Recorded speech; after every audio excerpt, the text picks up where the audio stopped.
Great to Cam. That's me. Good to see you both. Great to start the new season. Noah, why don't you lead off for us? Just tell us about your summer and approaching the new football season. My summer was great. I started off with some cadet training up at Buckner with a lot of the senior group members of the football team, and then just got right into workouts, some summer courses, and just a lot of work with the quarterbacks and just different pieces of the offense, getting our timing down and preparing us for the moment we're in right now. What are key elements of preparation for you? I'd say the biggest thing that the slots were working on was just timing with the quarterbacks. All the quarterbacks were out there, Dwayne, Kel, Ethan.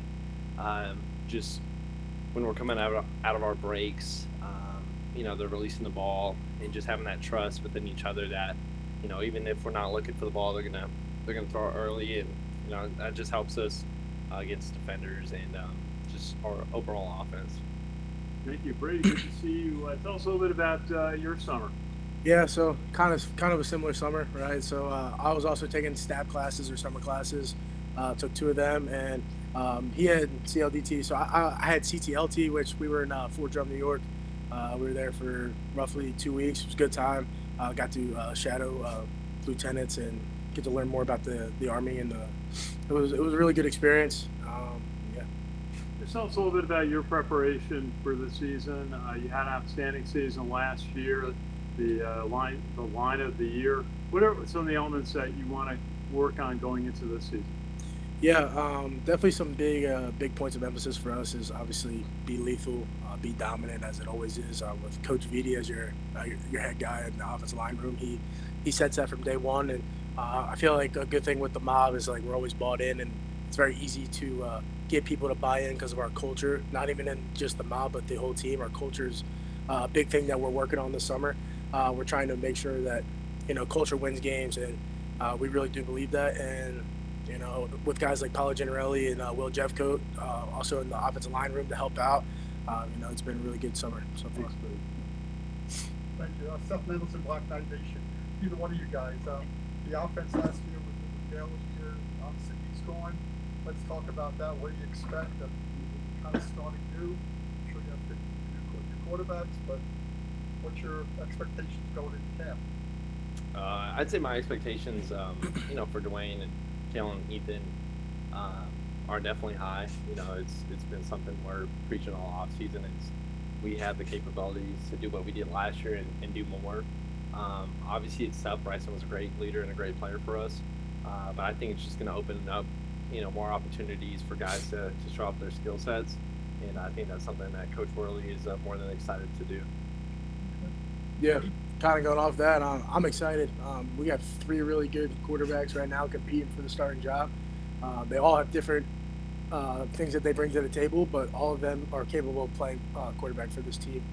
So, as the center, it's really great being able to work with all three of them, and ultimately it's going to come down to Coach Worley's decision. And I'm just excited to see all three of these guys compete, and whoever gets the starting job, I know they're going to take control and lead us to winning some games this year. Okay. Last year's offensive line was pretty damn good. You have two of you guys back, and you're both, getting national recognition. Other guys have to step up. I know that's part of the Army motto. So you see guys stepping up. Do you expect them? Yeah, absolutely. So obviously losing Lucas Scott, Bill Cassianis, Connor Finucane, that's three huge losses, right? But I mean, we have Will Jeffcoat stepping up at the left guard, who is a monster. He's played in a bunch of games.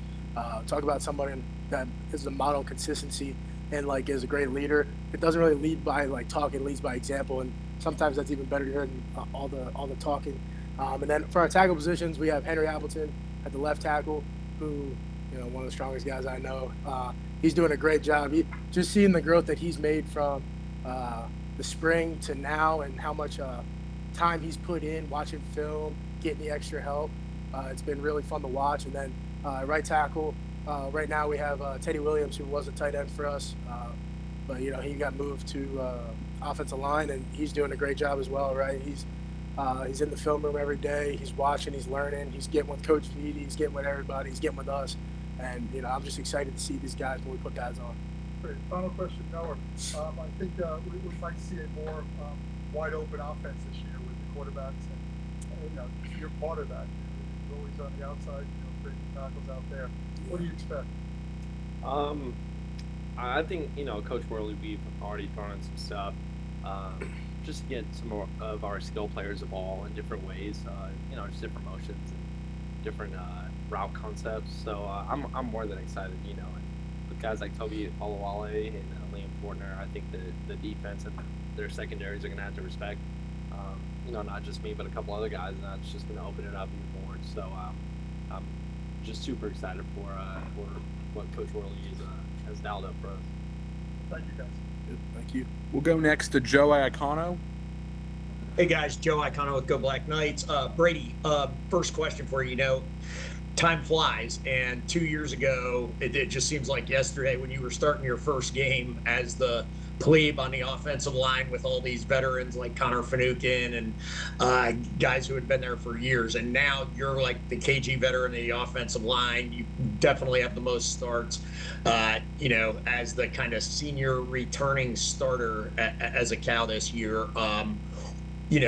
How are you trying to lead the other guys and kind of bring along the new offensive line to kind of incorporate those guys into this year's version of the mob? Yeah, so I'm just trying to pass forward what was given to me when I was a plebe, like you said, right? Starting is not easy as a freshman, and it didn't have, someone went down, like Bill Cassianis got hurt a while ago during that camp, and I say this every interview that I get asked about this, but instead of talk about a guy who wants you to get better, right? Instead of him just kind of like pushing me off, like, oh, that's my spot, like when I get better, like I'm gonna come back. That man stayed after practice with me every day and helped me learn the offense. Coming out of Beast Barracks, helped me with my fundamentals. Put in the extra work for me. And without that, I don't think I'd be up to where I am or playing as good as I did as a freshman, right? So that's a credit to him. And obviously, the new freshmen just came in, right? So I like this new freshman class. They're eager to learn. They always are asking questions already. I was just in with Kieran Garris yesterday in the film room, just going over some plays. He's asking a bunch of questions, good questions. So I'm just excited to see when we put the pads on what these freshmen are capable of. And that kind of leads right into my next question, actually. Last year, you guys were obviously, like Seth said, Joe Moore award-winning offensive line. Very blessed. I think all 5 of you started every game, if I'm not mistaken, but that's rare. So, hope you guys can have the same, fortune this year. But how does the 2-deep look of really having to develop, 10 offensive linemen that you guys can rotate around and play if injuries do come up? Yeah, I would definitely say I would say we're pretty deep right now. I think there's a lot of guys that know what they're doing, that are in the 2 group and that are like waiting their turn patiently, right? I mean, obviously camp is fighting for jobs, but I know if someone goes down, God forbid, I have confidence in the 2s that they're going to get the job done, and that's good. I mean, that's very positive for this offensive line. Obviously, it's going to come with more development and growth, but being able to trust your 2s if someone goes down in a game scenario and not skip a beat is very important. I think we're getting to that point right now, so I'm very excited. Thanks. And last question for Noah. Noah, Seth in on a little bit, but when I spoke with, I did a one-on-one interview with Coach Worley in the spring, and we talked about the changes to the offense this year with different quarterbacks. It'll have a different look. Coach Monken even mentioned it a little bit last week at American Conference Media Days. But specifically, Coach Worley said, we got to get the ball to Noah Short more. How does that make you feel? And, I know you're a team player. I know you'll do whatever they ask you to do, but how excited are you that your offensive coordinator specifically said he wants to get the ball in your hands more? I'm more than excited. As a skill player, you put in all the work in the off season to contribute and help your team win games. And so, going into my senior year, I feel like this is the climax for all that I've worked for, and I'm just more than excited to get going and kick it off here pretty soon. Thanks, guys. Yep, thank you. We'll go to Tom Shanahan. Hey guys, this question is more for Coach Monken than you guys, because it's about John Feinstein, a best-selling sports writer wrote a book about the Army-Navy rivalry in 1995, so before you guys were even born. But he also covered the Army-Navy game extensively for the Washington Post, and he's been credited with reviving a lot of national interest in the game. He died in March, so this will be the first year he's not around. Army-Navy football and the Army-Navy game. I don't know if you guys are familiar with him, and like I said, the question is more for Coach Munkin, but just checking to see if you had any thoughts about that. I'm not too familiar on that subject, but Me neither. I mean, I going into my senior year and the importance of the Army Navy game, and my first 2 years winning it, you obviously recognize how important it is to all the service members and this organization. And I'd say the pain of losing is worse than the joy of winning it. So it's important to the senior class to finish it the right way and change that outcome this year. absolutely. Okay, thanks, guys. Thank you. Perfect. Head coach Jeff Munkin will be next. Yeah, thank you guys. Thanks, Jerry.